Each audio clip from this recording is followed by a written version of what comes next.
Okay, so I wanted to come back to this video and talk about a few things that it said to get into what this means a bit more. So I like how in the video here at the beginning, they're demonstrating the procedure of cutting through the corpus callosum.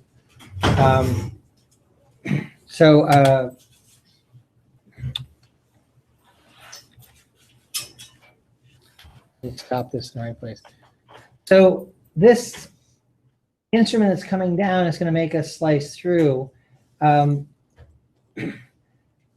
There's nothing that it's going to run into along the sides of the hemisphere. So where we have the exposed wrinkly surface on the medial face of the hemisphere, there's no connection from one side to the other until we get down to this area right here.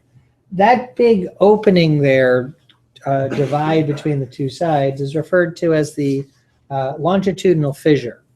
And it's just where the two sides of the brain are located. And the first place where there's any connection from one side to the other is here at the corpus callosum. And so this device is cutting through that, and it's a scalpel. And it's disrupting the communication between the two without doing anything to either hemisphere, because it's fitting down into that little gap between the two.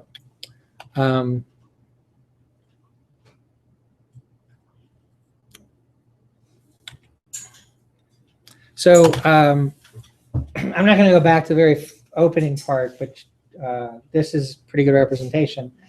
This guy has the two halves of his head cut apart from, or two halves of his cerebrum cut apart from each other.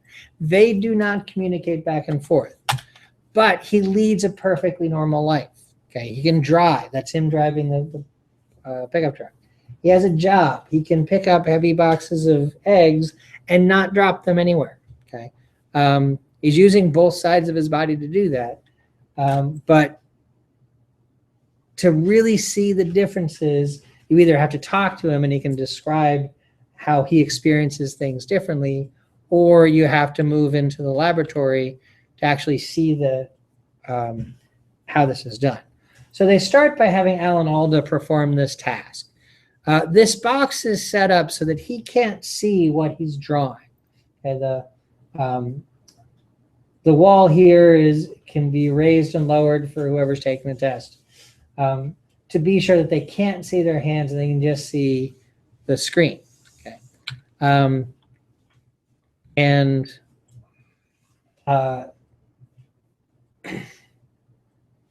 actually, let me jump ahead here, because they explain this after Alan Alda has done it.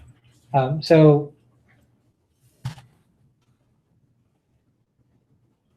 here's our subject looking at the screen.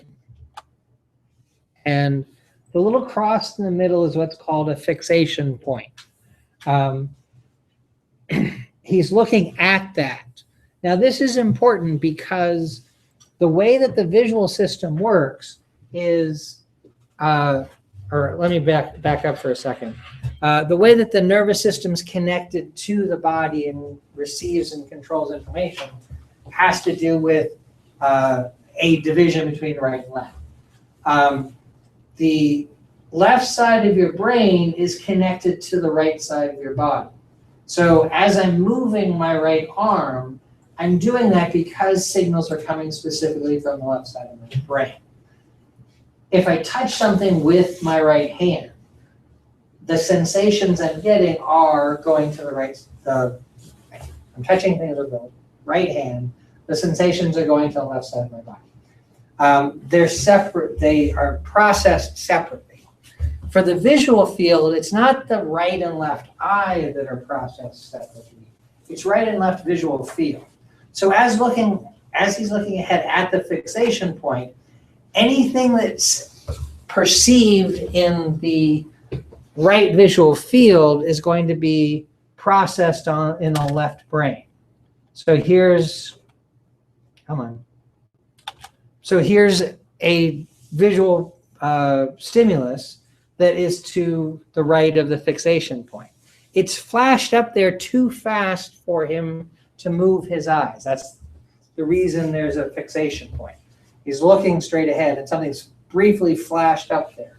Long enough to register, just not long enough for him to respond and move his eyes to look directly at it. This way, it's only being processed on, whoops, jumped a little bit too far. It's only being processed on this side of the brain. Okay. Likewise, if something's presented on the other side of the screen, it'll only be processed on the right side of the brain. Okay. Now, since his right and left sides of his brain, cerebrum, the hemispheres, aren't connected to each other because they've cut his corpus callosum, that means that the right and left arms are going to act independently. So he can draw the picture of what he sees on the right side of the screen with the left side of his brain using his right hand. Okay. And he can draw what he sees on the left side of the screen using the right side of his brain with his left hand. Now, when Alan Alda did that, he couldn't separate the two activities apart from each other. So he drew kind of weird things because there's communication going back and forth. But the subject that we're looking at here, there's no communication back and forth. So this symbol that's registering in his right side of his brain can be sent to his left hand, and he'll draw that accurately without any interference of what the other side of the brain is processing. Okay. Separated the two out completely. So that's the first visual task that they demonstrate. Able to draw the two separately. Then after talking about the drawing stuff, he goes on to reading words. So again, there's a fixation point, and whoops, I can't quite get it. See, this is the thing. I got to hit this button right when it shows up. I can't do it. That's reaction time. I can't react fast enough to stop the screen when the word's up there, just like he can't react fast enough to move his eyes to look at it. Okay? Let me give it one more try. Kind of didn't get it. Trying to anticipate it, and I hit the button too early. But so the word storm shows up on that one side very briefly. He can't move his eyes fast enough to see it. But since it's showing up on the right side of the screen, the left side of his brain's perceiving it, and he's able to say storm. And they show what, piano and some other stuff. But then when something's flashed on the left side of the screen, that goes to the right side of his brain, and he's not able to say that word. I assume, because they don't actually show how it's working, but I assume the guy sitting next to him is hitting a button, and so he knows that something's going to flash up on the screen. And so he can say, no, I didn't see that. I don't think what's happening is that he knows he didn't see it consciously and can't say what's going on there by some sort of secret working of his brain. It's got to be that he's said, okay, I'm going to flash something on the screen. Did you see it? No, I didn't see it. He did see it. He just can't consciously perceive that he saw it. Now, in the video, they say that based on the data that Gazzaniga collected 30 years ago, it came up with this idea that there's right side and left side of the brain. So what I was saying earlier, that you might have heard of people getting right brain, left brain, that's actually a misunderstanding of Gazzaniga's original data based on this kind of situation. And from that data, they established that the left side of the brain is responsible for verbal behavior, for producing speech. Now that's true in probably about 90 or some odd % of the population. There are some people that the right side of the brain or both sides of the brain together are involved in speech. But for most people, it's like what we see here. What that means is for the 10 or less % of people that don't process like this guy, like most of us do, they would either be able to say what they see on the left side of the screen and not on the right side of the screen, or they'd be able to see what they see and say what they see on both sides of the screen. But that's very rare compared to with a situation we see here, which is generally how it is. Now, that's based on what they found 30 years ago, and that's data. They misinterpreted that data themselves a little bit. And in this video, it actually proves that they misinterpreted that data. Now, I've watched this plenty of times, and actually the way that it's worded, you could say, yeah, or they kind of understand what it is, and so they worded it a certain way. But they're not really, while the words might kind of be defensible for what I'm about to say, the way that they're treating it isn't. What they said is speech production is located on the left side of the brain. What's often said, and this is how they're really kind of treating it, is that language is handled on the left side of the brain. That's generally what's thought of. But they prove in this video right away that that's not true. Okay? What he's doing is he can say what he sees on the right side of the screen, and he can draw a picture what he sees on the left side of the screen, and then when his left brain sees the picture that his right brain drew, he can say what that picture's of.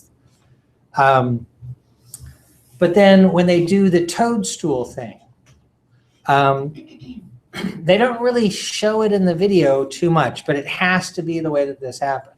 So toad and stool are both flashed up on the screen.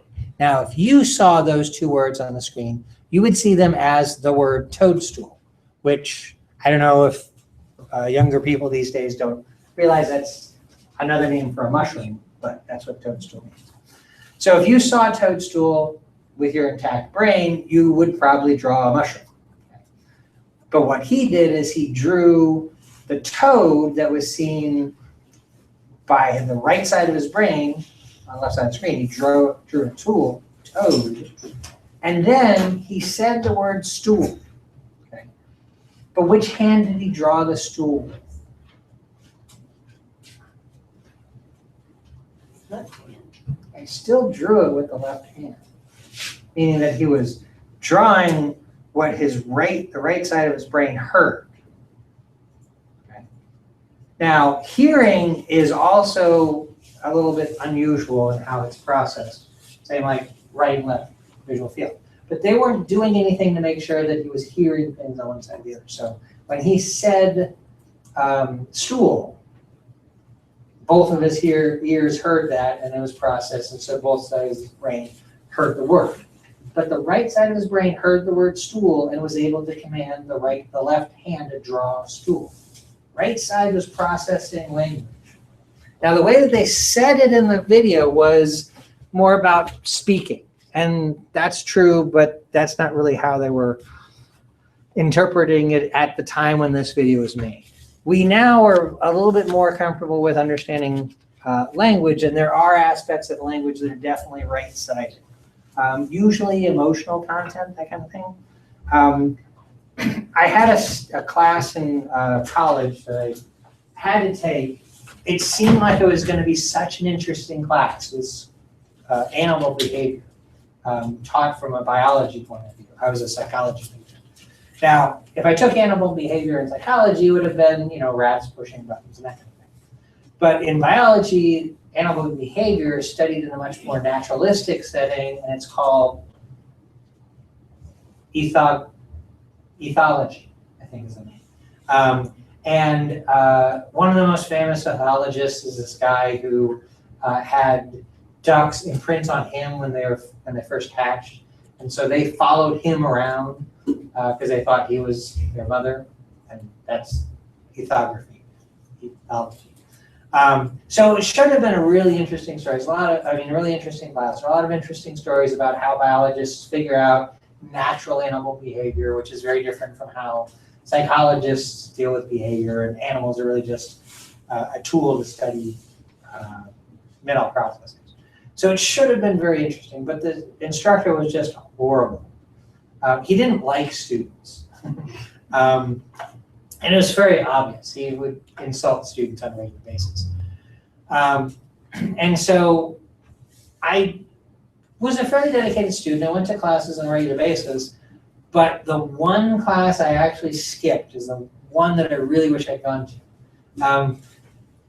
I didn't actually know this before I skipped it, but one of the things this professor is famous for is to demonstrate verbal and nonverbal communication at the same time. What I missed, which I really wish I could have seen, is he recited something that had one meaning verbally, but then he associated that with nonverbal cues with a completely different meaning. And all I can think, it was something like, he recited Itsy Bitsy Spider, but he did it in a way that sounded very angry. And he had facial expressions, that sort of thing. So I tell this story because the idea that I'm getting at is that the left side of the brain is about the mechanics of producing speech. The right side of the brain is involved in other things like emotional content of speech and that sort of thing. And so if you had somebody who was that had a corpus callosum cut like this, you might be able to present to them this sort of weird presentation with Itsy Bitsy Spider presented as if the person's angry, and the two sides of his brain would have different interpretations about what was being presented. It'd be a complicated thing to do, but that's the idea that I'm getting at. So the two sides of the brain are both involved in language. It's just different aspects of language that they're involved in. Yeah. Locus and Wernicke's areas? We'll get to that later. Okay, but are they on separate sides of the brain? That's actually, they're technically both. We're going to talk about them as being part of the left side of the brain. I've not been able to find a very definitive answer if we call that same thing on the right side Broca's or Wernicke's area, but we'll deal with what those areas are a little later on. But yeah. Anyways, let's see. Was that all I wanted to say about this?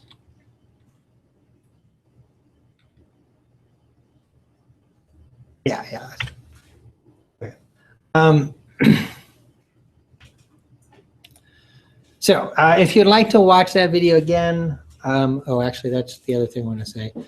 You can go into the video content section of Blackboard, and you can see it.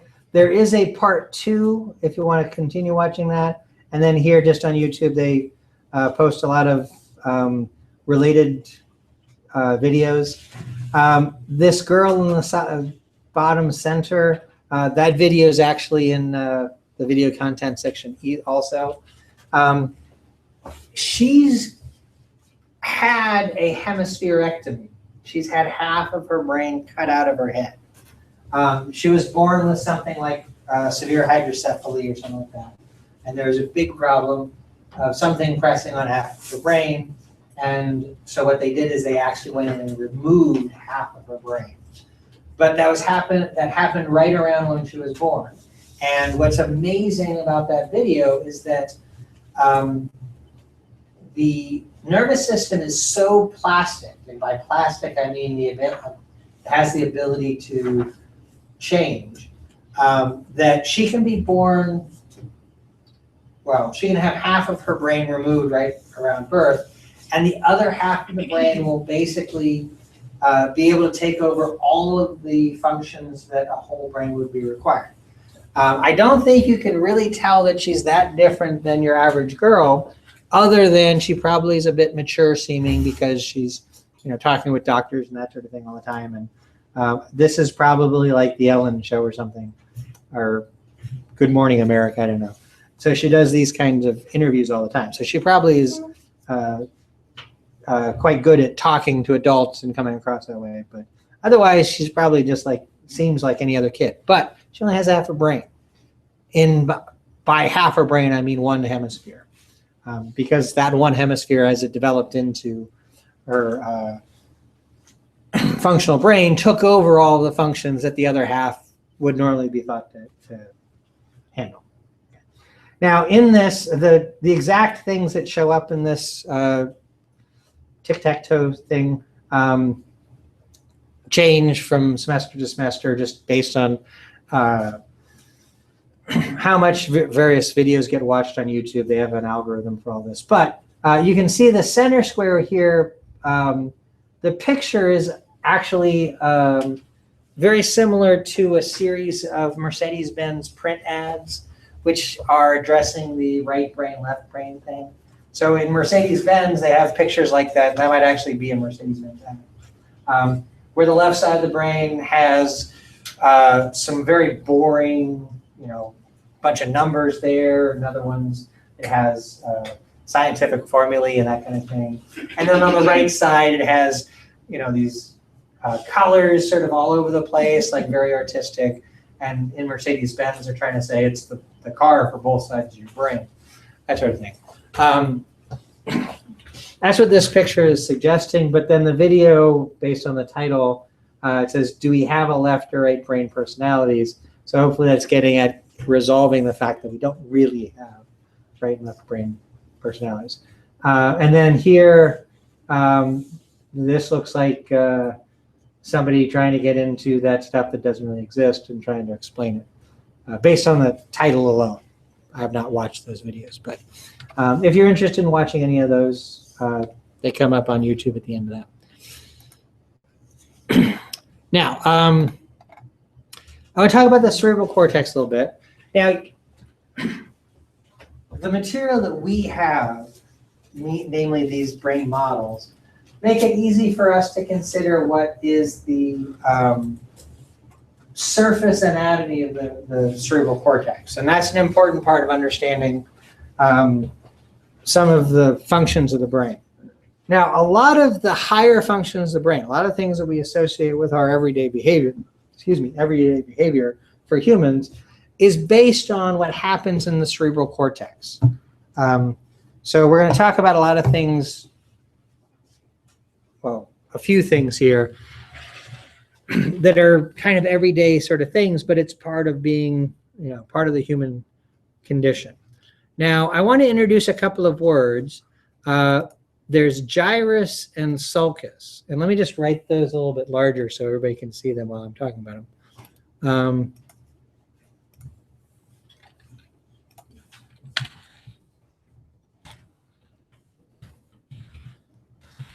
So gyrus and sulcus. Now, both of these words pluralize the same way, which is the US ending becomes an I. So there's gyri and sulci are the plural. Okay. A gyrus is sort of a fold on the surface of the brain. And a sulcus is the groove between a fold, wrinkle, whatever you want to talk about. So as we're looking at the surface of the brain, let me just grab another model out of here.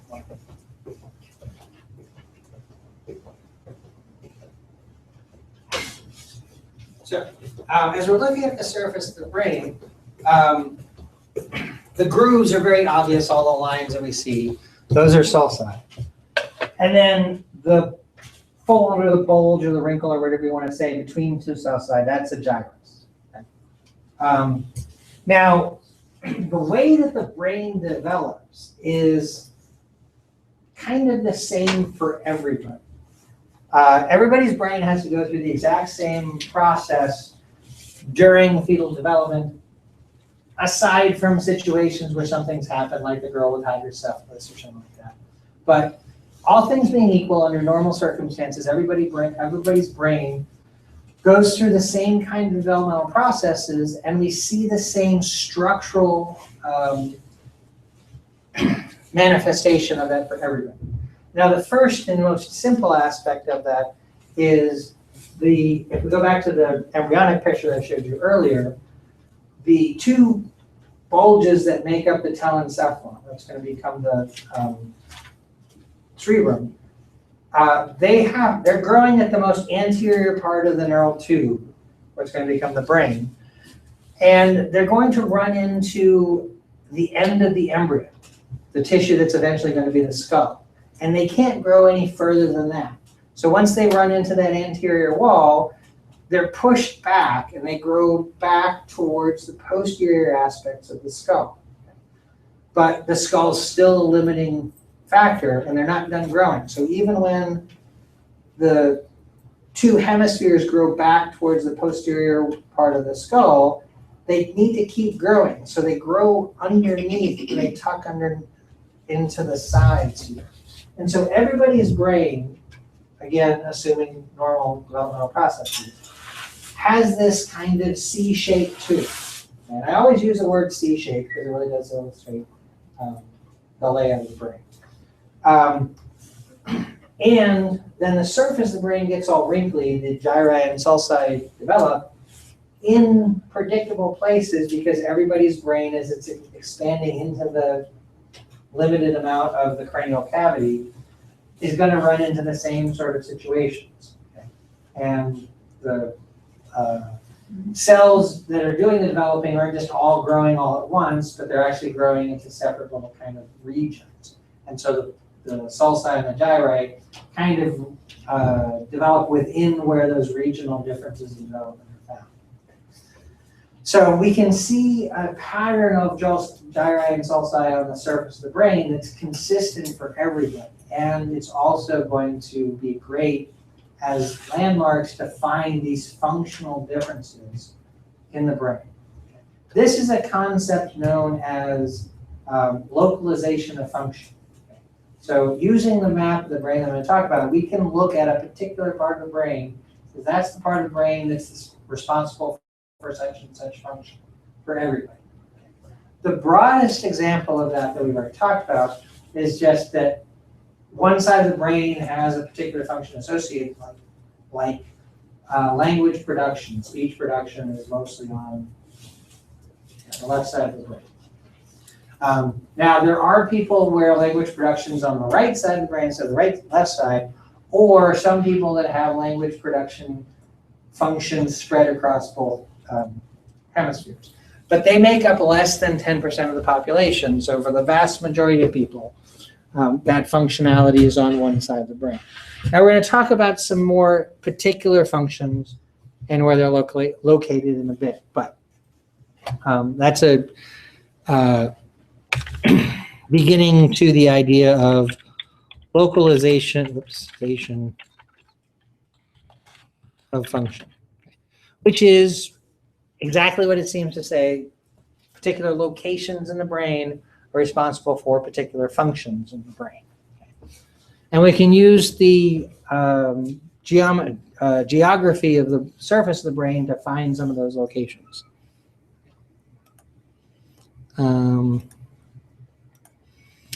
Now, the most obvious landmark that you can see on any brain, okay, well, the most obvious thing is the longitudinal fissure, which I mentioned earlier. Okay, that's the break between the two hemispheres that scalpel went down into to cut the corpus callosum. But after that, the next most obvious thing that you can see on any brain is the sulcus right here. And this is called the lateral sulcus. Everybody's got one, very obvious right there. And what we're going to do is we're going to talk about a few structures and how draw this map of the brain right here. So here's the lateral sulcus. Labels right here, kind of at the tip of the lateral sulcus. So it's sort of all of that. It separates out a region of the cerebral hemisphere called the temporal lobe. Okay. On the other side of the lateral sulcus, there's two lobes that we need another landmark to separate. And that landmark is called the central sulcus. Now, I originally started teaching neuroanatomy when I was a graduate student at a medical school, and my research advisor taught neuroanatomy to medical students, so I helped teach that course. And at this point in the course, the way that we explain where the central sulcus is as I'm about to describe it. It's a sulcus that goes from the longitudinal fissure all the way down and almost to the lateral sulcus. Okay? It won't quite hit the lateral sulcus. Okay? There will be a sulcus just anterior to it and a sulcus just posterior to it that run pretty much parallel. Okay? The central sulcus is the most well-defined of the three, but those three all run in parallel down together, defining two gyri. So there's a gyrus that's anterior to the central sulcus and a gyrus posterior to the central sulcus. Anterior to that gyrus that's anterior to central sulcus, the gyri will pretty much run at about a 90-degree angle to the ones that I'm talking about.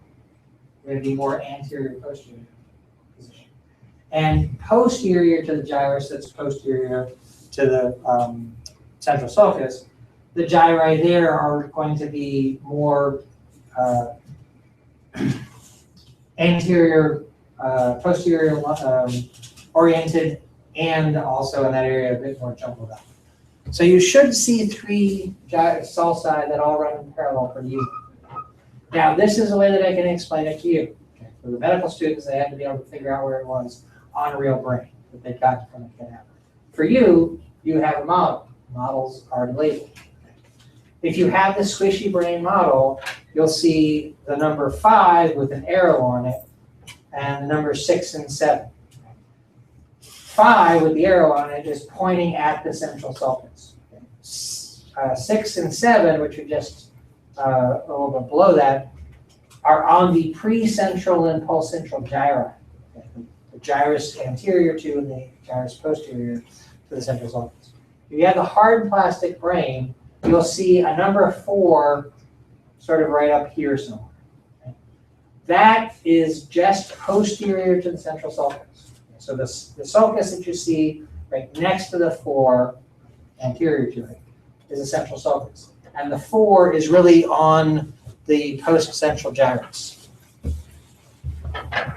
So if you have the squishy brain, you'll see a number 5 with an arrow pointing at the sulcus right there, with a number 6 and a number 7 onto the 2 gyri. If you have the hard plastic brain, somewhere right about here, you'll see the number 4. Oh, and I should have said this before. For all of these brains, one side's labeled and the other side's not. Okay, and I'm pretty sure it's the left side that's labeled anyways. So you should see a number 4 right there. And so the sulcus that's just anterior to the number 4 is the central sulcus on the hard plastic brain. So that's the way you can find it. If you look at the unlabeled side, the right side, you can use that, look for the 3 parallel sulci, and you should be able to see the 2 gyri. And the middle sulcus is going to be the central sulcus. So that separates what's opposite the temporal lobe on the other side of the lateral sulcus into the frontal lobe and the parietal lobe. So we've got the temporal lobe, the frontal lobe, and the parietal lobe. What are those names reminding you of? It's actually, sorry? Skull. Skull, right. Not actually something that I stress in the course so much, but when you were studying bones, you should have at least looked at the names of the bones of the skull. So the frontal bone is basically your forehead. The parietal bone is sort of this area here that I got covered with my hand. And then the temporal bone is where your temple is. The bones and the lobes correspond in name because each bone is covering that part of the brain. And then there's a 4th lobe, which you can obviously see up here in the back, which is the occipital lobe. And it's adjacent to the occipital bone. Now, in describing the temporal, frontal, and parietal lobes, I used landmarks so you could see where they were relative to each other. There's not really a landmark to set off the occipital lobe so much. There is actually one. If you look on the medial surface of the brain, you should see a gyrus that goes between the occipital and the parietal lobes. Now, if you have a squishy brain, it's this kind of F-shaped curve right here. There's going to be another one going kind of at 90 degrees to that. and it comes out of sort of right next to where the cerebellum is, and it goes straight up. It's called the parietal occipital sulcus. Very unimaginative name. The sulcus between parietal and occipital lobes. It ends just after it comes over the edge of the longitudinal fissure. But if you can imagine from that point, you just draw a dotted line down, that's going to be basically where the colors change there. Now, you're taking anatomy and physiology, and you're taking anatomy and physiology for a reason. Well, you're taking it because that's how we teach it at the school. But we teach it at the school because you can't really separate anatomy and physiology. Now, I said that I started teaching neuroanatomy at the medical school level. And for medical students, we teach neuroanatomy and neurophysiology together as one course. I just helped in the lab and where they were looking at the brain, so it was the anatomy portion of the class. But to understand what things do, we talk about physiology. Now, what medical students tend to do, or they did at the school where I was, is they took gross anatomy, which is where they looked at the cadaver and dissected the body and learned all of the structures, and they did that in the fall semester. And then in the spring semester, they took physiology, where they learned what all that stuff did. If I were teaching that course, I don't think I could have successfully separated anatomy and physiology, because they really go together. And I say that because there is not an anatomical structure on the lateral surface of the brain that definitively says where the occipital lobe ends and the temporal or parietal lobes start. And the fact that there's not anatomy behind that corresponds to the fact that there's not really a physiological or functional separation either. For visual information, there is a very distinct anatomical boundary and physiological boundary on the medial surface, but on the lateral surface, it all kind of blends in together. I'm going to tell you a couple of stories, if I have time, about how we know some things about the function of the cerebral cortex. They're based on functional MRI imaging. So MRI imaging is a very anatomically definitive way to see the difference between gray and white matter. It's a gray way to visualize structures of the brain with a lot of detail. It's based on how water molecules behave within a magnetic field. Okay? The M in MRI stands for magnetic. The polarity of water molecules means that they behave a very specific way in magnetic fields, and you can get that information from an MRI machine. In functional MRI, what you're doing is you're collecting data, MRI data, but you're combining it with other data that you collect. So you can see what's happening, what changes are happening in the brain when somebody's doing something. So the first story I want to tell along these lines is a great way to see how the occipital lobe really bleeds functionally into the other lobes. And this is also going to help address another one of those bullshit theories that everybody believes about the brain, which I'll get to later on. It's used in language, but not really. Okay, so here's the task. Somebody's in an MRI machine. They can't really move a whole lot, so it's a very simple task. They get presented with visual information. So sitting in the scanner, actually what it is, they have a little cage over their head to keep their head from moving. And at the top of the cage, there's a mirror, or a reflective surface, not a real mirror, because mirrors have metal in them. And it's at a 45-degree angle, so when they look in the mirror, they actually see something that's outside the machine. And what they're looking at is a screen, kind of like we saw with the guy with the fixation point in the middle, that kind of thing. So what they have to do is they have to fixate on the fixation point in the middle of the screen, and what's flashed up into the periphery of their visual field is a face. Now, it's not flashed so briefly that they can't move their eyes to look at it, but but it does show up in the periphery. It stays in the periphery there, and so they're looking at their fixation point, and something flashes up here. They have to move their eyes. They can't move their heads. They have to move their eyes to look at the picture of the face. They're holding in their hand a simple little button. So if they look at the face and it's a face they recognize, they push the button. It's a face they don't recognize, they don't push the button.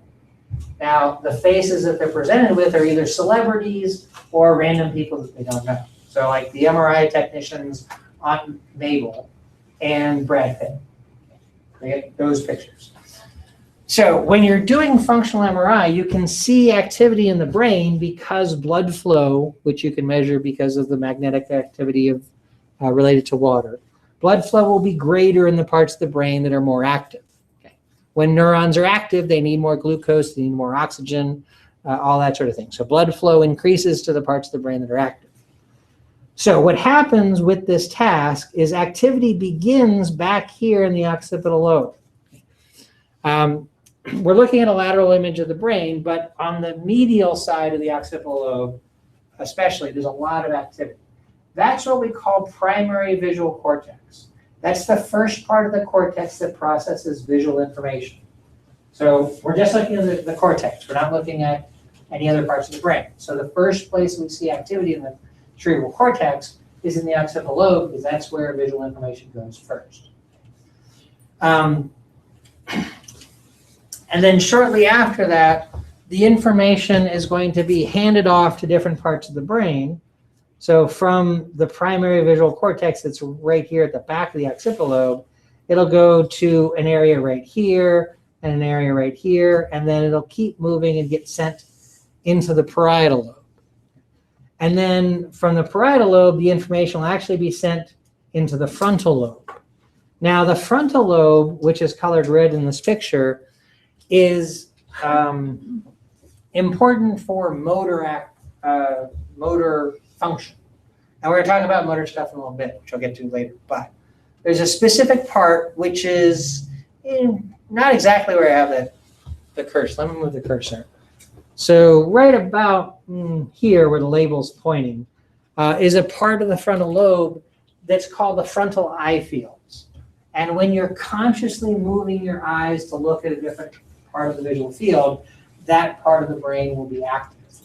It gets input from the parietal lobe telling it where things are in visual space. So you move to it. All of the activity I've described here, starting at the occipital lobe and going up through the parietal lobe and to the frontal eye fields of the frontal lobe, that's what happens just from the start of the face being flashed up here to the eyes moving to look at it. That's the activity you see there. Now, sorry? Frontal eye, what? Field.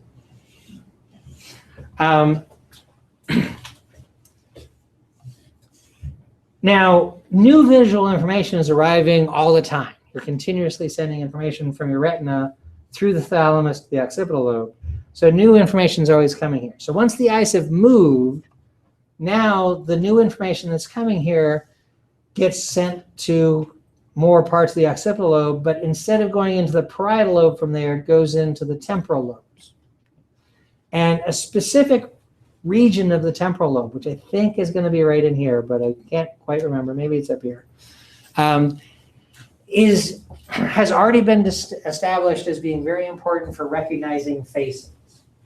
Facial recognition is a very, very important function for any social creature. Humans have a very well-developed region of facial recognition. After we've discovered that, which came out probably 20 or so years ago, a lot of the studies have gone to look at other creatures. Other primates have very well-developed facial recognition. We found that animals with good facial recognition regions are pretty good at recognizing human faces. Primates can do that pretty well. I think I read that dogs can do it pretty well too. And it has a lot to do with social interactions.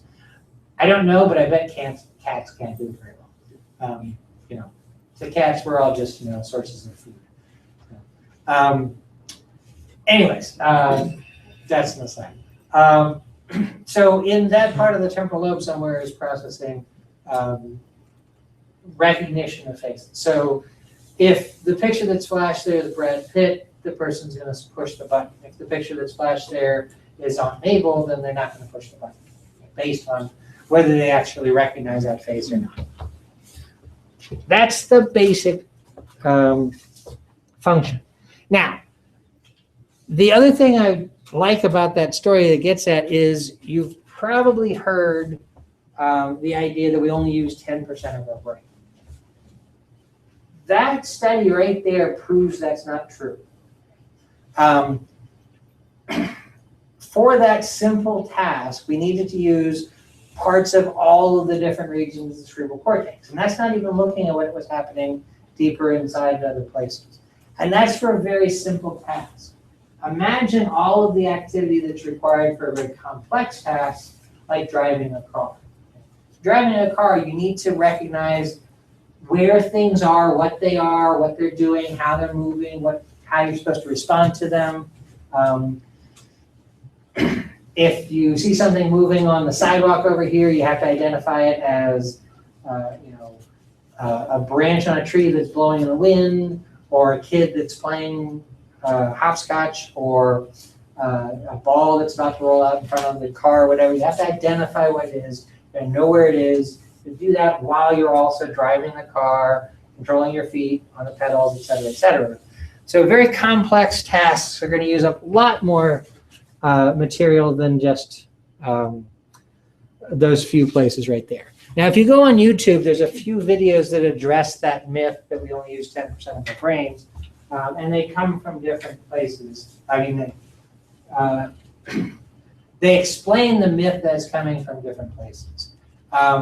One of them cites a historical neuroscientist who said something, and I'm not that familiar with that particular person, but I've always thought that what it comes from, and it kind of explains what people usually mean by it, is if you look at the connections between neurons, where there's synapses. I don't know if I have the numbers quite correctly here, but let's just say that it's physiologically possible for a neuron to have 1,000 synapses on it. Okay? And there are neurons that in fact do have 1,000 synapses on it. But there are also neurons that have fewer than that, okay? Which suggests that they aren't using their full potential of connectivity. So somebody has estimated how many potential synapses there can be in a brain and how many actual synapses there are in there. And I haven't looked at the data. I'm supposing this is where it comes from, that about 10% of the total possible number of synapses in the brain are what we actually see. And so from that, somebody said, well, we only use 10% of the potential connectivity of our brain. But the thing is that some neurons only need one connection. So if you have 1,000 people tapping on the shoulder and pulling at your sleeves and saying, hey, help me, help me, help me, you're going to be overwhelmed. Okay? But if you have one kid and you're just paying attention to that kid, you ignore the 999 other people, just pay attention to that one signal, you're going to respond appropriately to the people that need your help. Okay? So some neurons have fewer connections because those connections are very, very important. Okay. That's my supposition of where it came from, because usually going with the 10% things, if we could only tap into that other 90% of connectivity, we would be able to do so much more with our brains. That is BS. We are using all of our brains. We're using them to their potential. Well, some people are using their brains to their potential, but we would not be able to do something like in a movie like Lucy, where you can use your whole brain and suddenly you can manipulate space and time. That's complete BS. That's not true. It's pseudoscience. But something like this shows that we use all of our brain. There's not 90% of our brain sitting doing nothing somewhere. And the other thing that disproves it is why would we spend all of this energy building this very complex organ only to use 10% of it? We have to use all of it. If we aren't, then we're wasting so much energy and so much of our ability to specialize in various functions in our brain. There are certain things in your brain certain tasks that you perform that might only use 10%, but different tasks are going to use different regions of your brain, and more complex tasks are going to use more and more of your brain. You're going to use all of your brain possible. So, little public service announcement there. I just wanted to get off my chest. Now, in the book here, after talking about the different lobes and what we can see there, I started talking about what's called Bromans areas of the cortex. Now, back in the early 1900s, this German anatomist, microscopist, this is actually, no, I guess it was originally human brain, took little pieces of brain, cut them into very, very thin slices, stained them, looked at them under the microscope. And he was able to determine that there were, I think, 51 different regions of the brain based solely on what the brain looks like under the microscope. And this picture, aside from the colors that's been added to it, but the black and white aspect of this picture, the little patterns that you see everywhere, is his actual representation of where all these different regions of the brain are. And there, he referred to them in numerical order, which I think is just based on, the first slide he looked at, the second slide he looked at, so on and so forth. The numbers aren't any higher meaning than that. And so these are all the different Bromans areas that he discovered. Now, I took this picture. This is actually just, it's a public domain picture from his study from 1909. And the picture I originally got off of Wikipedia's public domain image server. And I had the art director, editor, whatever, for the book, color in certain areas I want to highlight. So just to show you the landmarks we already looked at, this is where the lateral sulcus is. Okay. And then this is the central sulcus. So this is all frontal lobe, this is parietal lobe, this is temporal lobe, and back here we have occipital lobe. I said on either side of the central sulcus there's a gyrus. So this green area right here is the precentral gyrus, what we also call the primary motor cortex. It's responsible for actually generating the commands that move your muscles. So any voluntary movement, any conscious decision to move part of your muscles comes from that part of the brain. And then posterior to the central sulcus, the post-central gyrus is what's called primary somatosensory cortex. Now, I'm gonna point out several things that are primary something cortex. Now, primary motor cortex is special because it's motor cortex. It's sending commands out. But all the rest of them are primary sensory cortices. And that means that they're the cortex that initially processes information for the various senses. So primary somatosensory cortex is the part of the cortex that's first getting information about the various aspects of touch: pressure, tickle, texture, itch, pain, temperature, all those sorts of things. Included in somatosensation is what we call proprioception. Did I talk about that last week? I mentioned reaching into your, because I was listening to a book last week. I said something about being able to reach into your back pocket, that sense of body position movement. Okay, that's also part of somatosensation. That's processed in areas 1, 2, and 3, and there are multiple areas there because there's a lot of things going on in somatosensation, but they're all localized to that basic area. And that's the kind of teal color, whatever you want to call it there. when I was talking about the visual stuff, the very back of the occipital cortex is kind of flesh colored, whatever region here. This is area 17, which is primary visual cortex. Now, this is a lateral view. This is the medial view. So here's the corpus callosum, the big black thing in the middle. So that same kind of flesh-colored stuff that's area 17, we can see here. It ends very abruptly at the parietal occipital sulcus there. But so this, all of this out to the tip of the occipital lobe. We can see a little bit of wrapping around onto the lateral surface. That's primary visual cortex. That's where we initially process information from the visual field. Now, the right primary visual cortex is processing information from the left visual field. And the left primary visual cortex is processing information from the right visual field. There's also a sulcus right down the middle of the primary visual cortex on the medial side. Okay? That separates the primary visual cortex into inferior and superior parts. The superior part, what's above the sulcus there, is processing inferior visual field. The inferior part of the cortex is processing superior visual field. Okay. So think of the visual field this way. You have superior left visual field, inferior left visual field. Superior right visual field, inferior right visual field. In your brain, the superior left visual cortex is processing information from inferior right visual field. So basically, the four quadrants of your visual field are processed upside down and backwards in your brain.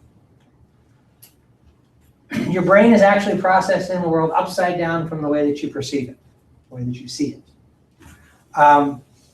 it. You see it right side up. You experience it right side up just because you know that's where things are. So if I'm walking along here, the superior part of my brain is processing the visual information. There's a table in front of me. But I don't perceive that table as being up above because I know it's down here, because if I walk into it, it runs into my legs, and my legs are obviously inferior. There was a lot of weird studies done back in the 60s. But one of the most interesting ones was the prism glasses experiment. So imagine, instead of just regular glasses, instead I had prisms put in so that light reflecting off of the table here, when it gets to my glasses, is inverted and projected down onto the bottom of my retina. What would normally be stuff coming from above me would hit the bottom of my retina going through my normal lenses. But through prism lenses, all light gets inverted. And so suddenly, the image of the table gets projected onto the wrong part of my retina, and so my brain thinks that it's above me. So if I'm walking up to this table here, I'm going to go like this so that I don't run into it. I'm going to duck. After a few days of wearing prism glasses, people understand that everything's upside down. The brain just adapts to it. So when you first put on the prism glasses, you walk up to the table, you duck so you don't run into it. A few days later, you know that it's down below. Your brain's just flipped over.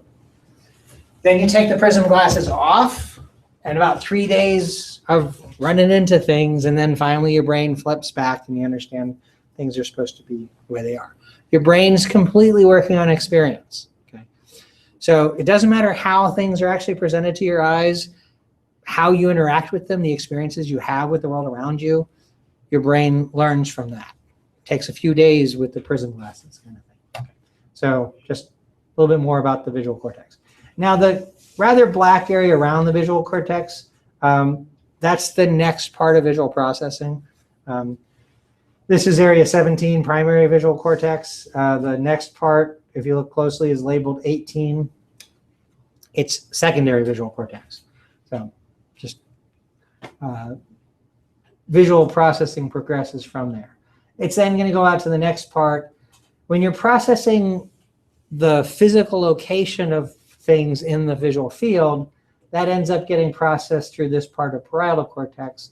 When you're processing what you're looking at, recognizing the content of visual information, that gets processed in the temporal lobe down here.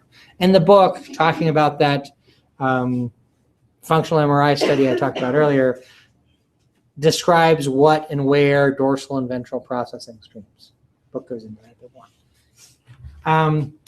Then here we have in the temporal lobe, right at the lateral sulcus, this area here is called the primary auditory cortex. Now the different regions of cortex, and if you go back to the picture of the 4 lobes, we usually think of the different lobes as being involved in particular functions. The frontal lobe is motor function, the occipital lobe is visual function. Those are the most obvious of them. The parietal lobe we associate with somatosensory function, although it's only a little bit of it that's responsible for that. There's some visual function and some language function there too. And then the temporal lobe, depending on who you talk to, they're going to say it's associated with different things.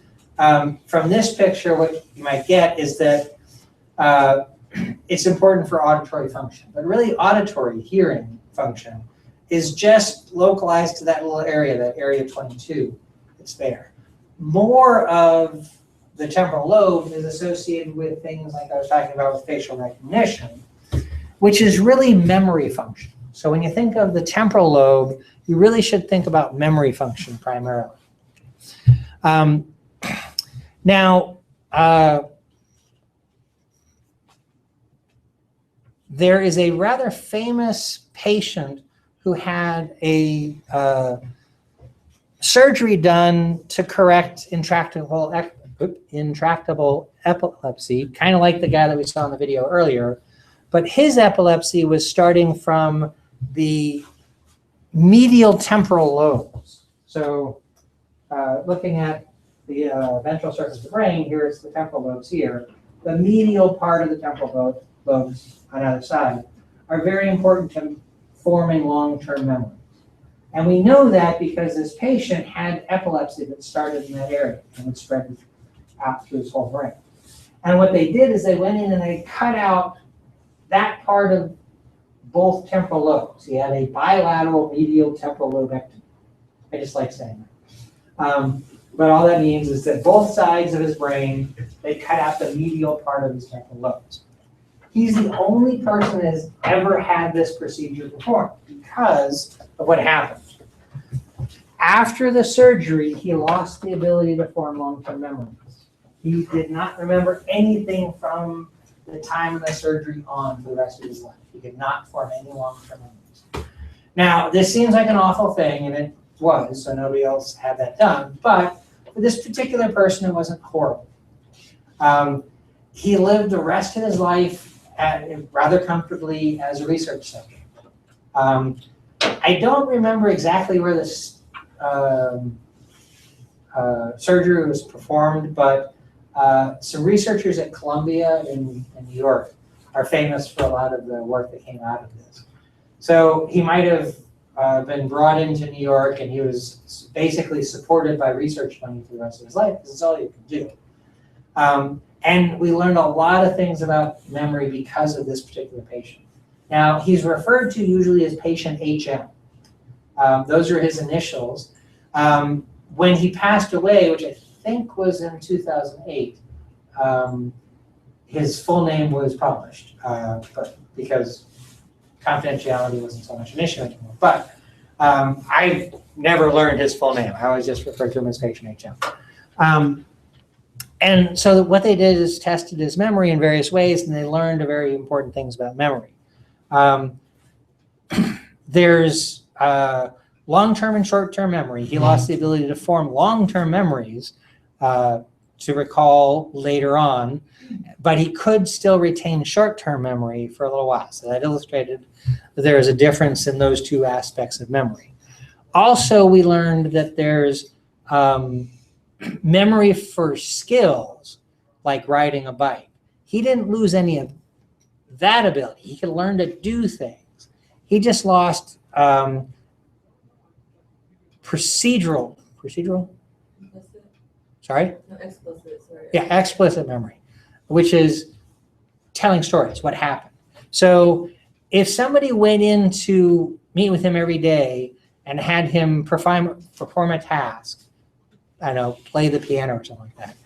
I don't know if piano would actually work like this, but let's pretend it does.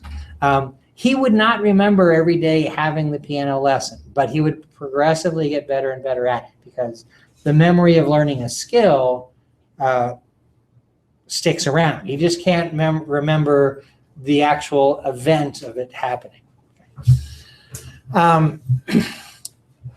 The surgery was performed in the 50s, 53, 57, I can't remember the exact date. And so researchers would often ask him just basic questions to see if he remembers something.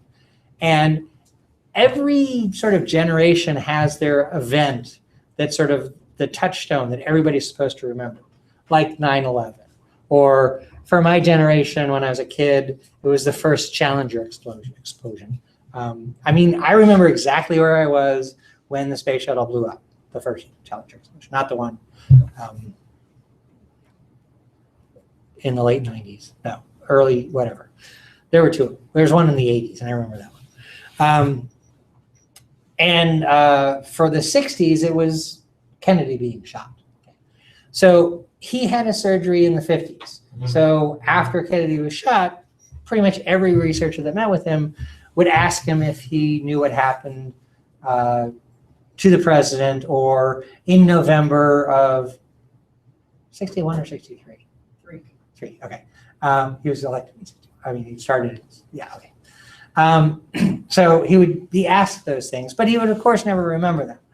Eventually, he actually did start to have a memory. He would say, yeah, somebody important, something happened. Yeah, I kind of remember, but only because everybody keeps asking me about it. So he didn't remember the event, but he was basically taught that there was something important that happened then because he was being asked that over and over. So different types of memory are learned about from him. Short-term memory was defined basically on what we learned from him as the things that you can keep in memory for a short time, that's the name of short-term memory, of about 10 minutes. A little bit longer if you can rehearse it. And it's pretty well suited to remembering a sequence of 7 digits. Okay. What's something that's 7 digits long that you have to do?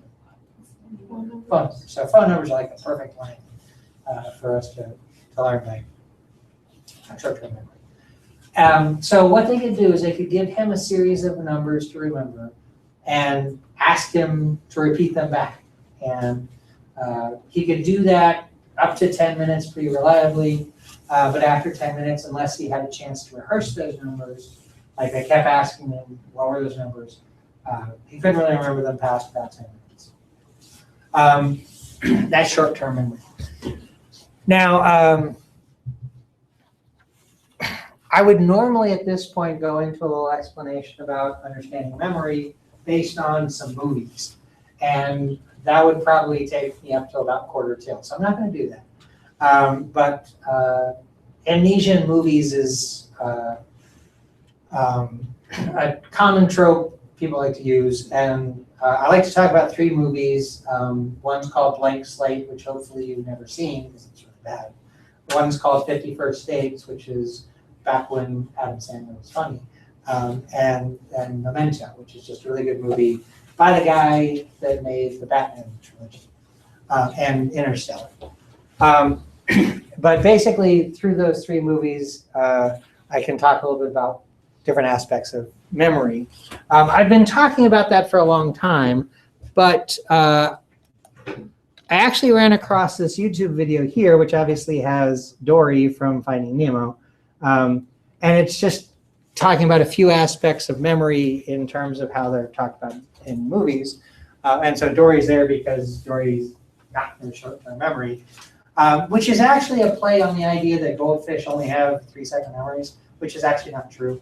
So she can only remember things for a short time. But so they talk about that, and they talk about some other things. Again, having to do with movie representations. I don't know, it's been a while since I've actually watch this. I don't know if any of those 3 movies are actually represented in this video, but I'm not going to have time to talk about it. But I think this kind of addresses some of the same things if you're interested in watching this video here, which I'm not going to play now either.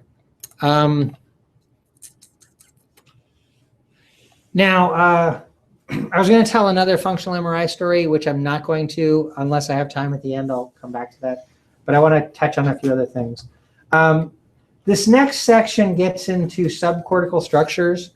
And what that means is for the cerebrum, I kind of already said this, the outer covering of the cerebrum is the cerebral cortex, what we've been talking about, which is only about 1 millimeter or 2 thick, depending on exactly where you look. And then below that, there's a bunch of white matter. And then as you go very deep, you get down to the deep deep nuclei, subcortical structures that are responsible for different features, different functions. And I go into some explanation here of a set called the,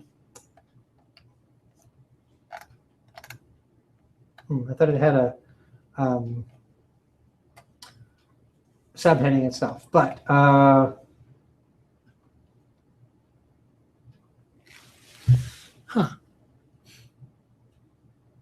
guess I thought it was in boldface here somewhere, but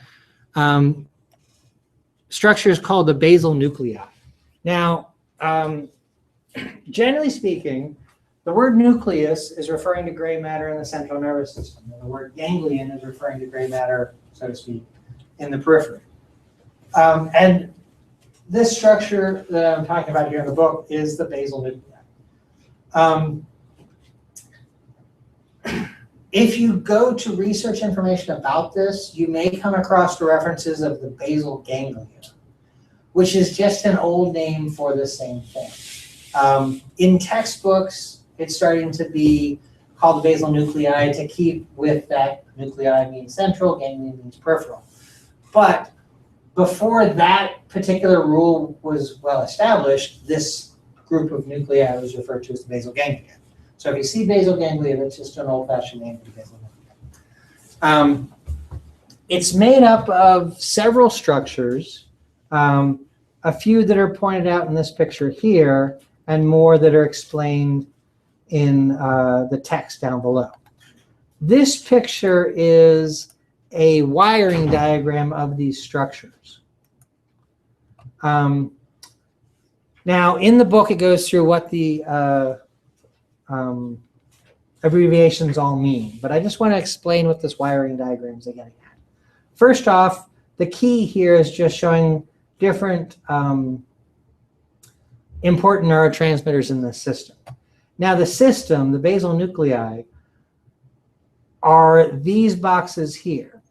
It receives input from the cortex, cerebral cortex. It does some processing, and it sends output to the thalamus. And then the thalamus projects back to the cortex. So the striatum is the input. Everything from the cortex goes to the striatum. And the striatum sends that information along one of 2 pathways. Now, the first pathway, which is a fairly simple direct connection from the striatum to this box here, is called the direct pathway. The other one, which is a little bit more convoluted, going from the striatum to this thing, and then to this thing, is the indirect pathway. Now, this box down here and this box over here have in them the same abbreviations, GPI, SNR. GPI is the internal segment of the globus pallidus. All of this is explained in the text. And SNR is the substantia nigra pars compacta. 2 different nuclei within this group. There are 2 different nuclei anatomically, but functionally they kind of do the same thing. So that's why they're together. Now there's 2 boxes that are labeled the same way, but there's really only one thing. It's just the way that this picture is drawn, which is based on an early research paper explaining all this, it's drawn separately. I could have drawn just one picture and had the indirect pathway go around and go into that. I didn't change the way that this is represented from the traditional way. So these 2 things are actually the same thing.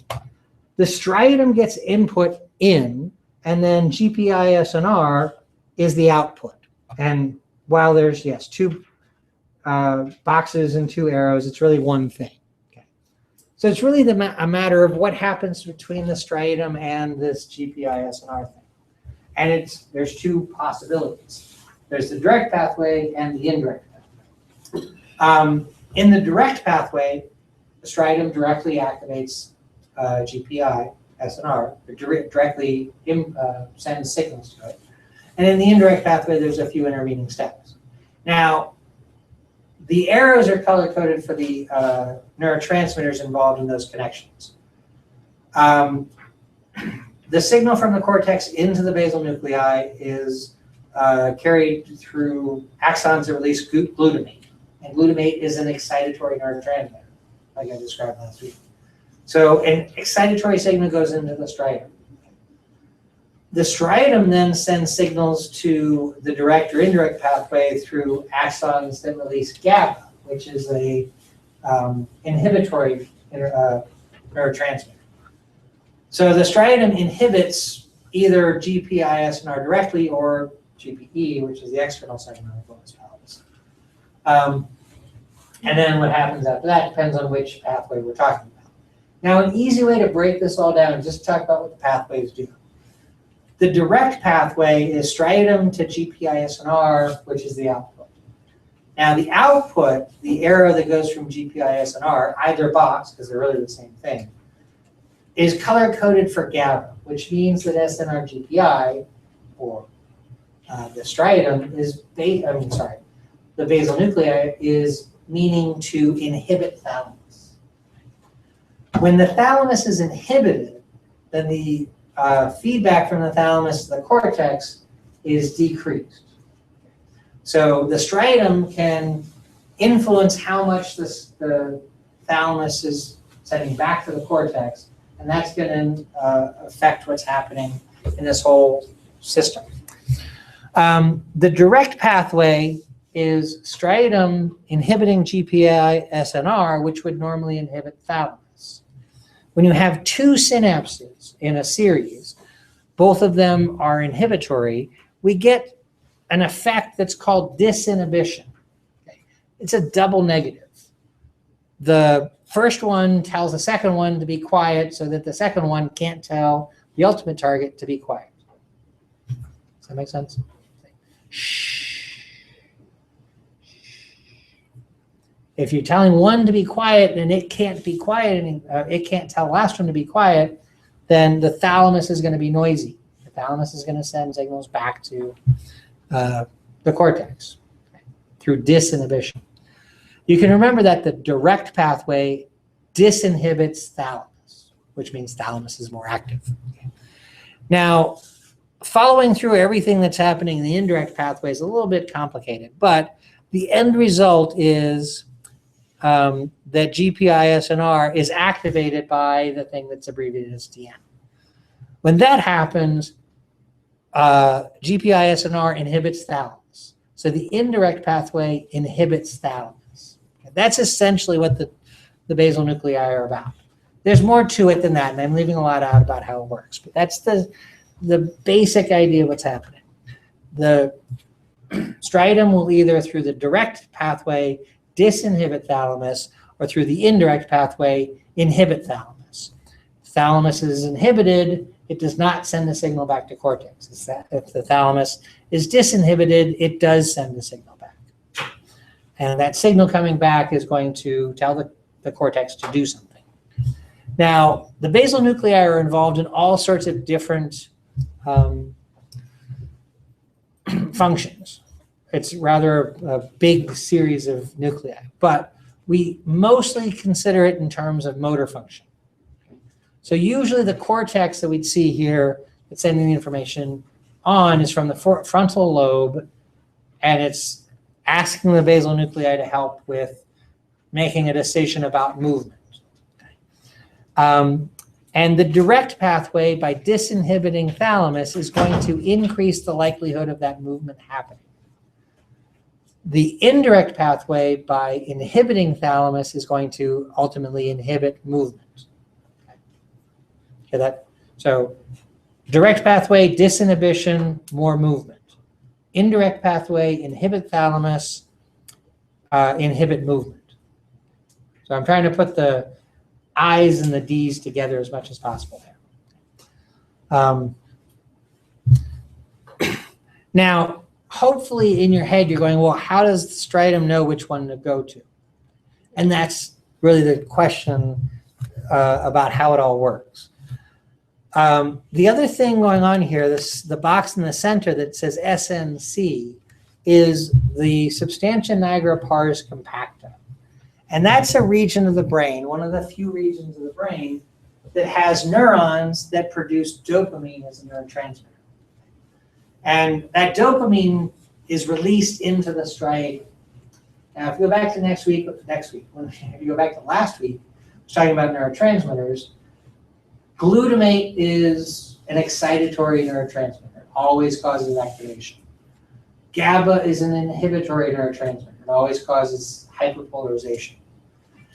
Dopamine is one of the types of neurotransmitters that it depends on the receptor. There's two types of dopamine receptors. There's D1 receptors and D2 receptors.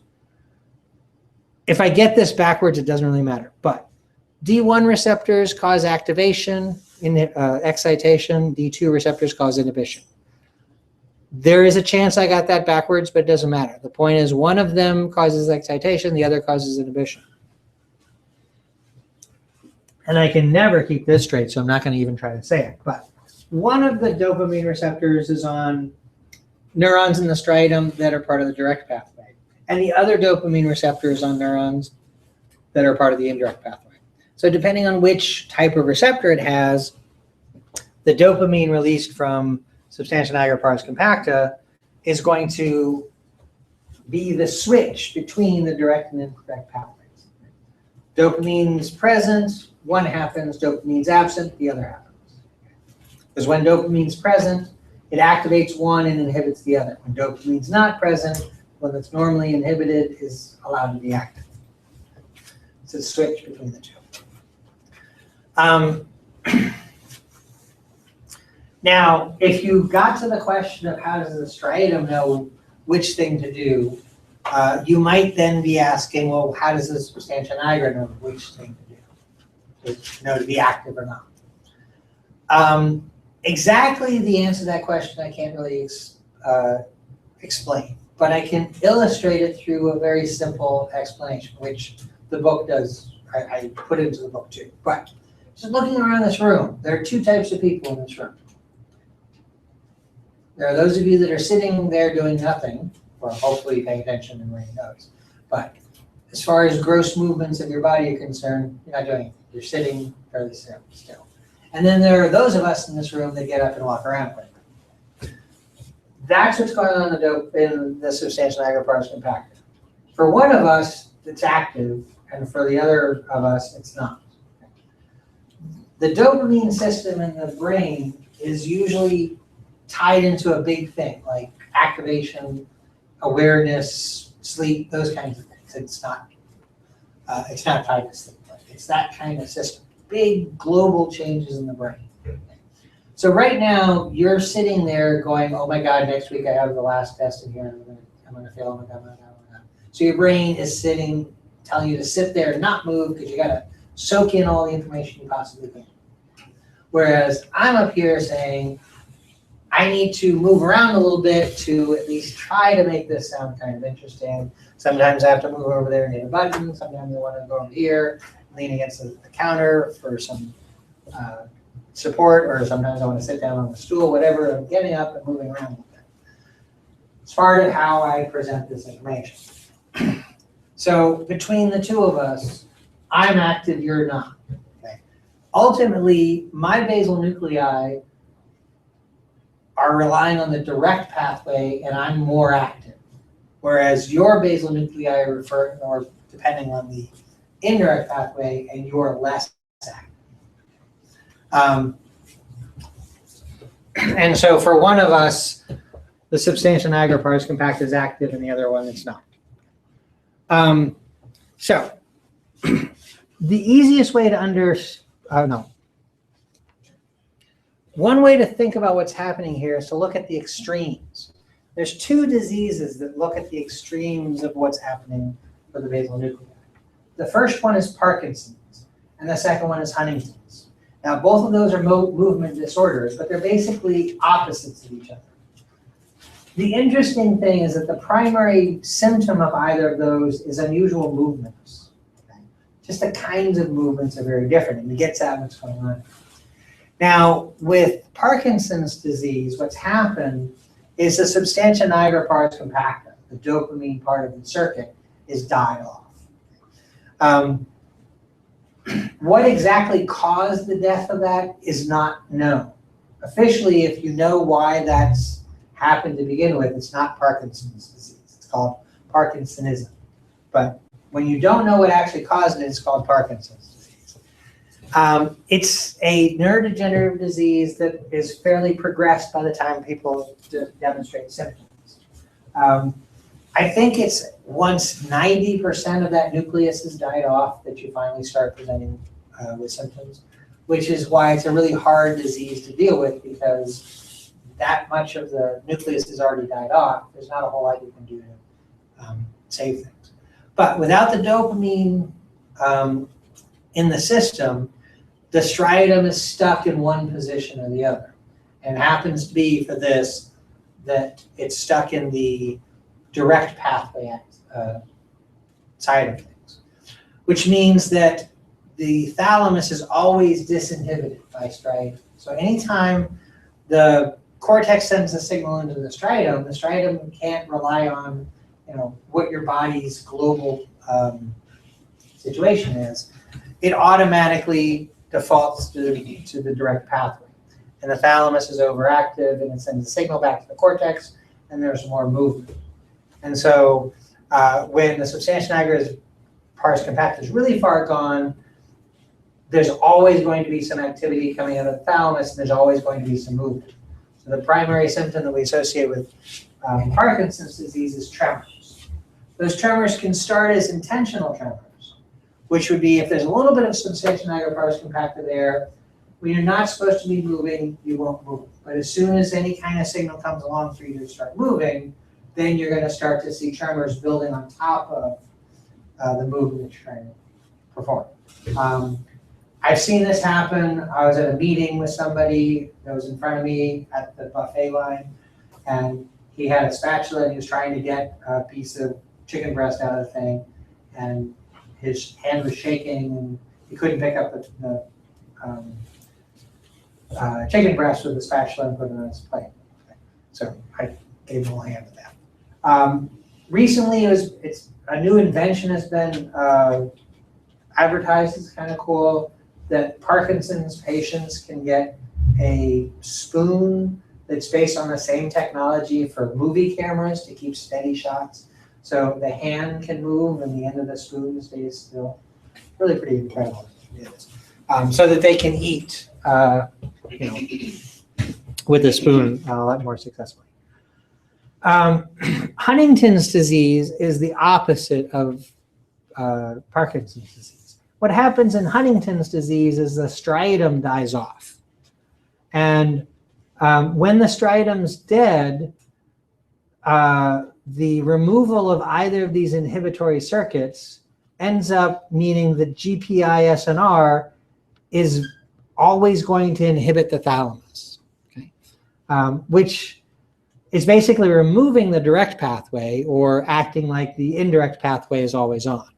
And by that, by inhibiting the thalamus, movement's not likely to occur when you want it to. Now, the movement disorder that's associated with Huntington's disease is called chorea, which is the Greek root that means dance. And it's often described as ballistic movements.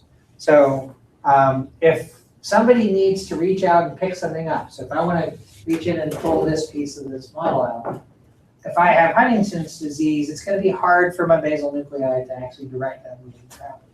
So I have to overcome the inhibition of the thalamus. And so I have to kind of really push the movement. And so I reach out and grab that. That's ballistic movements. Kind of over dramatic. And where'd that thing go? I got to find that somewhere. Anyways, that's the idea of ballistic movement. it often looks like people are dancing. But they're trying to take a step, they're going to take a really significant step. And it's just because the basal nuclei are kind of stuck.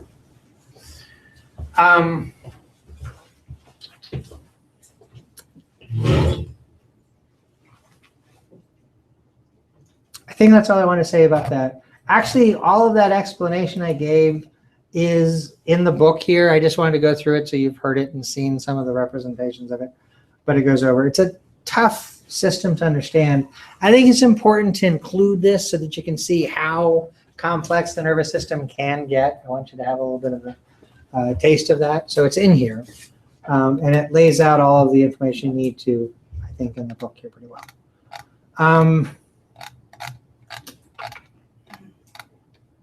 Now, Sorry, I just had a question going back on memory. okay. You didn't talk about the hippocampus, did you? No, but that's one of the structures that's in the medial temporal lobe that patient HM had cut out.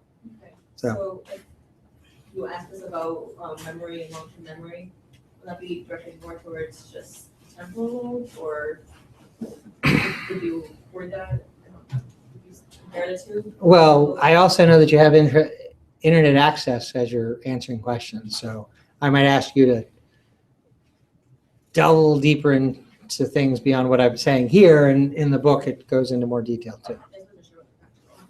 Sorry? I just wasn't sure about the practical. I don't know the data. Judging on the question you just asked, I would have bet you'd looked at it already. So if that's any hint for you. Okay.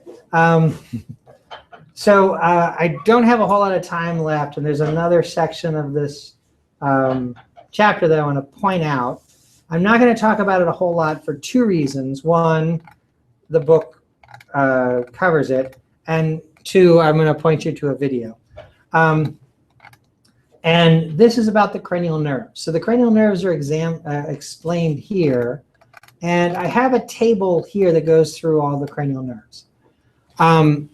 Now, what I've done in the past for the cranial nerves lab material is gone through this table in some detail and sort of walked through the 12 different nerves. No time to do that. Not going to be able to do it in 10 minutes. But this is a table that I've used. I've just sort of walked through this. The way this is laid out, the first column, it says mnemonic. One way that people can learn this material a little bit easier is to memorize the names of the nerves. And so there are 12 nerves, and with a 12-word mnemonic, you can kind of help remember those. The mnemonic in here is on oldopus, towering tops, a fin in German, butts and hops. And you'll see that the first letter in each of those words corresponds to the first letter in the name of each of those, each of the nerves. So on goes with olfactory, old goes with optic, Olympus goes with oculomotor, towering goes with trochlear, et cetera, et cetera. There are a couple of weird things here. So like and, the 8th one, the A in and goes with the A in auditory, but really that nerve is more appropriately called the vestibulocochlear nerve. The reason why the letters don't quite match there is because it used to just be called the auditory nerve. The more modern name is vestibulocochlear, which really messes up the mnemonic. And I'm used to thinking of it as the auditory nerve. I used to actually do research on that nerve in graduate school, and I only cared about the hearing component of it. The vestibular sense is your sense of balance, which is also in your ear. So it goes that. And then number 11, SUM stands for spinal accessory.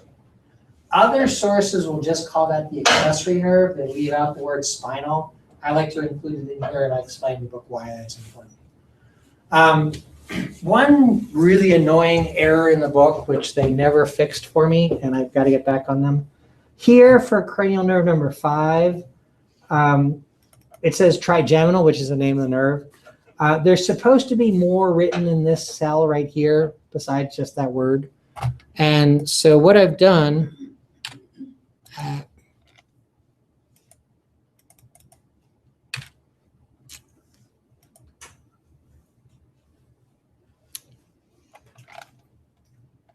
I have here a link that says Cranial Nerve Study Guide.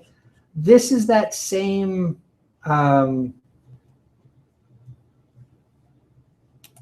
table. It's a Microsoft Word document, which takes a little bit of time to download. But if you look at that cell that just has the word trigeminal in it, okay, right there, this has the rest of what's supposed to be in that part of the table. It just got left out in the book, and they didn't fix it for me. Also, in this handout, there's two tables here. I really don't deal with the other table too much, although it's kind of in the book too. But this is the cranial nerve stuff. The other thing I want to point out to you is if you go into the makeup assignment for this week,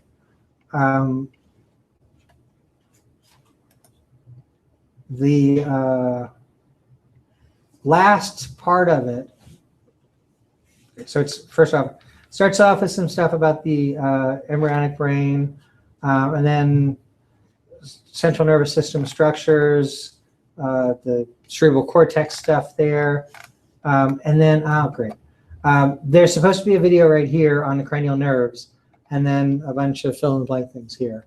If when you go to this you don't see the video there either, just highlight the table, the title, and search for that title, and here's that YouTube video there. Okay, so this video is the one that's supposed to be right here, but a little quirk in Blackboard, sometimes the videos don't show up. So what I've done, I put the table down there. If you ever can't see a video, just search for the title there and you'll see it. But I want to point you to that because it's a run through of the different cranial nerves. It gives you a little bit more information about that, which I don't have time to go through.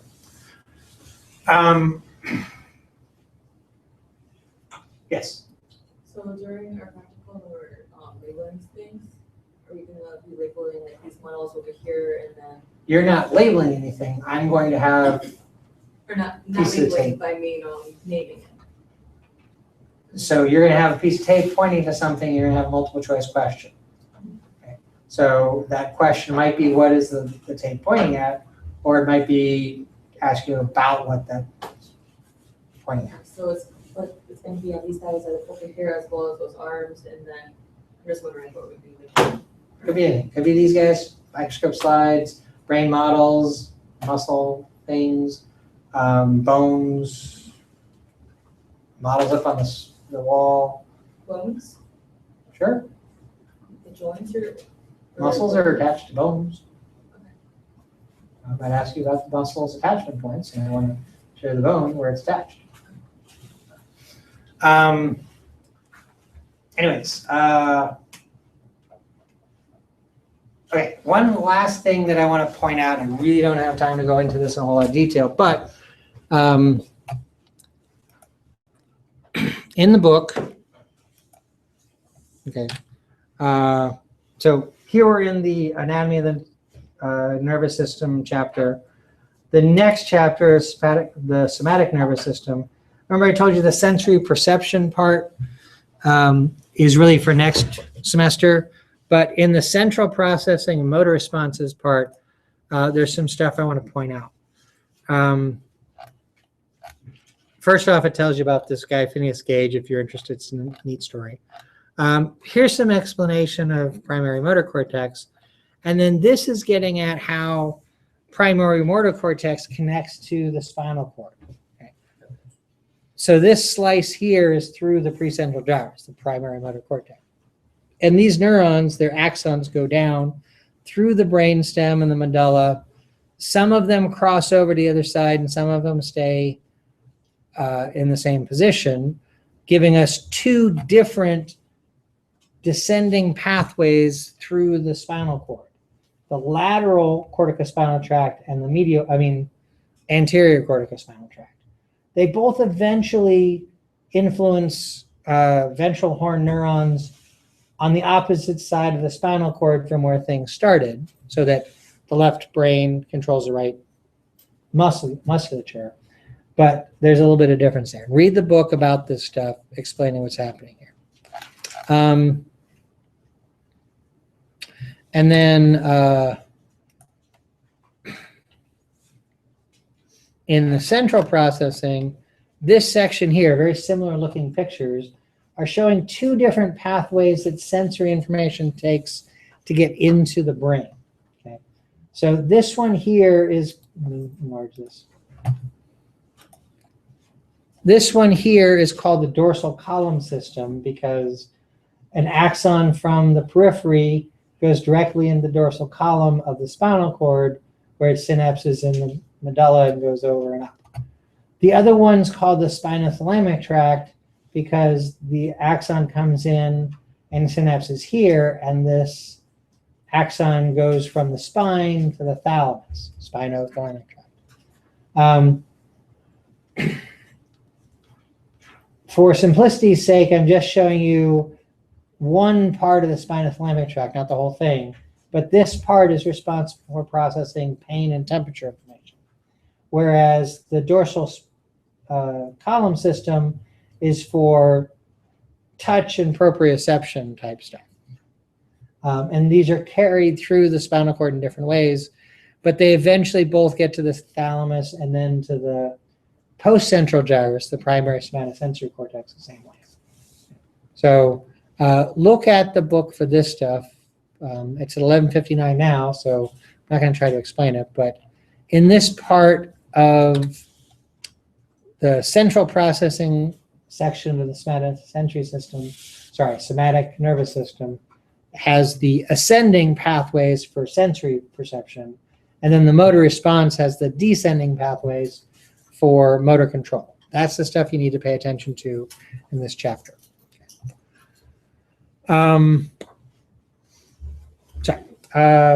Any last minute questions?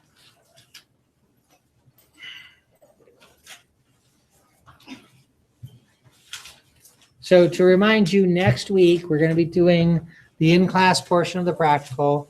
It will start at 9 o'clock. If you're okay with dealing with parking a little bit later, that's fine. Come in at 9. If you want to come in at 8, you can. This room will be locked until then.